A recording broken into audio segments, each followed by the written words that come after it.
नमस्कार, जय महाराष्ट्र. तर पुन्हा एकदा आपल्या यूट्यूब चॅनलवर नवीन अपडेट, नवीन माहिती घेऊन आली आहे.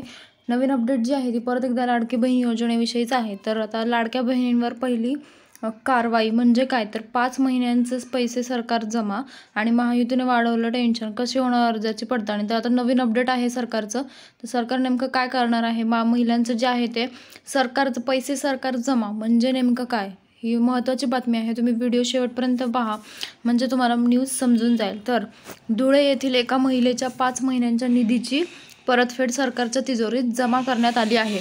तर महायुती सरकारने सत्तेवर येताच लाडकी बहीण योजनेच्या लाभार्थ्यांच्या अर्जाची ज्योती पडताळणी सुरू केली होती, की ज्या अपात्र महिला आहेत त्यांना याच्यातनं वगळण्यात येणार आहे. तर महाराष्ट्र विधानसभा निवडणुकीपूर्वी राज्य सरकारने महिलांसाठी लाडकी बहीण योजना जी होती राबवली होती.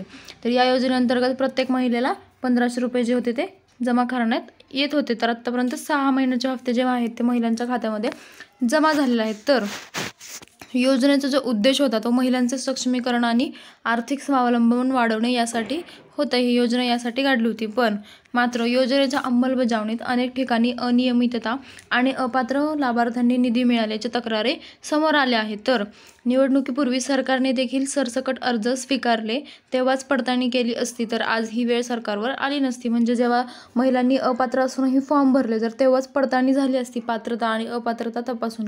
तर तेव्हाच जर त्यांनी अर्ज रिजेक्ट केले असते तर आता जे आहे ते खूप लोड सरकारला आला नसता आणि तिजोरीवरचा भार जो असतो तो कमी झाला असता, वाढलेला नसला. तर निवडणुकीत महिलांच्या मताचा लाभ मिळण्याचे ध्येय सरकारचे होते अशी टीका विरोधकांनी केली आहे. त्याच्यामुळे जे आहे ते आता लोड आलेला आहे सरकारच्या तिजोरीवर. तर निकष डावलून मिळवला लाभ म्हणजे काय, तर लाडकी बहीण योजनेसाठी अर्ज करताना विशिष्ट निकष पाळले जाणे आवश्यक होते.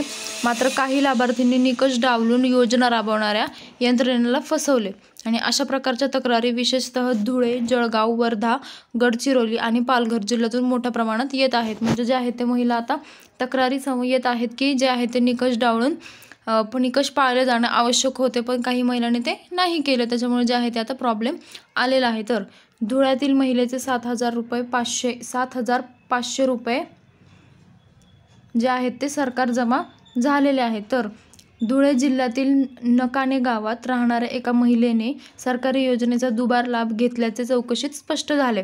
त्यानंतर प्रशासनाने तिच्याकडून 5 महिन्यांचा निधी म्हणजेच 7,500 रुपये जे टोटल आत्तापर्यंत होते 5 महिन्याचे हफ्ता 7,500 तो आहे ते सरकारने त्यांच्याकडनं जमा करून घेतला आणि त्यांच्या सरकारच्या न्याच्यामध्ये ते पैसे जमा झालेले आहेत. तर धुळे जिल्हाधिकारी जितेंद्र पापळकर यांच्या माहितीनुसार योजनेच्या पारदर्शकतेसाठी सर्व अर्जाची तपासणी सुरू आहे. तर योजनेचा गैरफायदा घेतलेल्या लाभार्थींवर कठोर कारवाई करण्यात येणार आहे असं त्यांनी स्पष्ट सांगितलेलं आहे. तर अर्जाची पडताळणी कशा पद्धतीने होणार, आता जे आहे ते आता हे खूप अवघड काम आहे असं म्हणता येईल. कारण प्रत्येक महिलेचं पात्रता चेक करणे म्हणजे हे काही गोष्ट साधी नाही आहे. त्याच्यामुळे सरकार आता याच्यामध्ये टाईम घेणार आहे. तर महिला व बालविकास मंत्री आदिती तटकरे यांनी लाडकी बहीण योजनेतील अपात्र अर्जदार ओळखण्यासाठी सर्व अर्जांची छाननी केली जाणार असल्याचे स्पष्ट केले आहे. तर तक्रारीच्या आधारावर केशरी आणि पिवळ्या शिधापत्रिका असलेल्या अर्जदारांना वगळता अन्य सर्व अर्जांची तपासणी होणार आहे. म्हणजे केशरी आणि पिवळी शिधापत्रिका रेशन कार्ड ज्यांच्या असेल त्यांना वगळता सर्व अर्जाची तपासणी जी आहे ती होणार आहे. आणि त्यांनी याच्या आधी मी व्हिडिओमध्येही सांगितलं होतं की त्यांनी म्हणजे आयकर विभाग आहे त्यांच्याकडनं ही माहिती मिळवण्याचा प्रयत्न केला आहे की त्यांच्याकडनं कोण टॅक्स भरत आहे का, अशा महिलांनाही वगळण्यात येणार आहे. तर गैरफायद्याच्या तक्रारी वाढल्या म्हणजे काय, तर लाडकी बहीण योजनेत अपात्र लाभार्थ्यांना निधी दिल्यामुळे सरकारवर टीका होत आहे. तर धुळे जिल्ह्याशिवाय अनेक गडचिरोली, पारगल येथूनही अशा तक्रारी ज्या आहेत ते वाढत आहेत असं दिसून आलेलं आहे. त्याच्यामुळे जे आहे ते लाडकी बहीण योजना आता एक सिरियस म्हणण्यापेक्षा एक मोठा निर्णय घेत आहे आणि ते आता तपासणी जी आहे ते परत सुरू करणार आहे. मध्ये परत एकदा तपासणी चालू केली होती, पण एवढ्या लोकांचा 4 लाख प्लस महिलांचा जो अर्ज आहे तो तपासणे म्हणजे खूप मोठी आणि महत्त्वाची गोष्ट आहे. त्याच्यामुळे जे आहे ते सरकारला वेळ लागणार आहे. त्याच्यामुळे डिसेंबरच्या हफ्त्यामध्येही जरा लेट झाला होता, पण जो डिसेंबरचा हफ्ता आहे तो महिलांच्या खात्यामध्ये जमा झालेला आहे. तर आता काही ज्या महिलांनी अपात्र असूनही फॉर्म भरले आणि त्यांनी पैसे घेतले तर त्या महिलांना स्वतःहून सरकारकडे पैसे, सरकारच्या तिजोरीत पैसे जमा करणं हे आवश्यक आहे. जर नंतर तपासात आले की त्या महिलेने पैसे घेतलेत आणि परत रिटर्न केले नाहीत अपात्र असून तर त्या महिलांवर कारवाई करणार आहोत असं स्पष्ट आदिती तटकरे यांनी सांगितलेलं आहे. मी त्याचाही व्हिडिओ व्हिडिओ त्यांचा मीडियासमोर आदित्य तटकरे यांनी बोललेलाही व्हिडिओ मी यूट्यूब चॅनलवर टाकलेला आहे, तुम्ही पाहू शकता.